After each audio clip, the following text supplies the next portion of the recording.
देखिए, हमारा देश अनेकताओं में एकता का देश है। हमारा देश रंग बिरंगी फूलों का एक गुलदस्ता है। जिस वक्त देश आज़ाद हुआ था उस वक्त कानून बना था, जब अंबेडकर साहब ने जिसके अंदर ये लिखा है कि हर इंसान को अपने मज़हब को फ्रीली फॉलो करने की इजाज़त होगी और अपने धर्म को प्रमोट करने की भी इजाज़त होगी। ये संविधान में लिखा हुआ है। हम शरीयत के कानून अगर हम अपने ऊपर कुछ लागू कर रहे हैं तो किसी दूसरे को तकलीफ़ क्यों है? अगर इस्लाम पहला वो धर्म है जिसने 1400 साल पहले महिलाओं को उनके पैतृक संपत्ति में अधिकार दिया था। वो अलग बात है कि लड़के का कितना हिस्सा, लड़की का कितना हिस्सा, ये कुरान शरीफ में इसका हुक्म दिया गया है। कोई भी मुसलमान कुरान पाक को डिनाई नहीं कर सकता। अगर वो अच्छा मुसलमान है तो हम भी नहीं कर सकते। कुरान पाक ने जो हमें हिदायतें दी हैं हम उसे ही फॉलो करेंगे। ये कानून कितने ही बना दें, इनके कानून का हमारे पास असर नहीं पड़ेगा। मुसलमान कुरान पाक की रूह से अपने फैसले करेगा।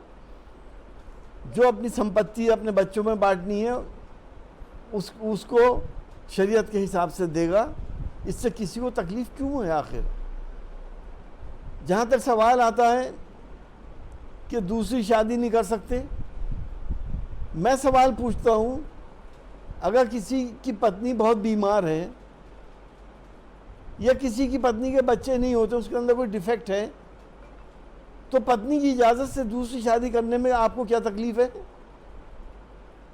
अगर आपने अब हमारे देश के अंदर बेगैरती, बेहयाई और उरियानियत को आपने आम कर दिया, आपने लिविंग रिलेशनशिप और होमोसेक्सुअलिटी को आपने संवैधानिक दर्जा दे दिया, आप किस मुंह से कह सकते हैं कि दूसरी शादी मत करो? जब लिविंग रिलेशनशिप में आप रह सकते हैं, अब आप 2 के साथ रहिए, 4 के साथ रहिए, 10 के साथ रहिए, निकाह करके रहिए, आप कैसे रोक लेंगे? मेरा यह ऑब्जेक्शन है कि हम मुसलमान अल्लाह के अहकामात को जो कुरान पाक में साफ साफ लिखे हैं उसको फॉलो करते हैं। इन अहकामातों से किसी दूसरे को कोई तकलीफ़ नहीं है। ये हमारे पर्सनल लॉज हैं। इसको अगर ख़त्म करेंगे तो इसका हम ज़बरदस्त विरोध करेंगे। अब तक 75 साल से कौन से कानून मान रहे हैं? क्या परेशानी आई किसी को? पैतृक संपत्ति में अगर लड़की का हिस्सा कम है लड़के से तो किसी ने शिकायत करी? आपको क्यों परेशानी है? असल में सवाल इस बात का नहीं है, यूसीसी नहीं है, ये 2024 की तैयारी है।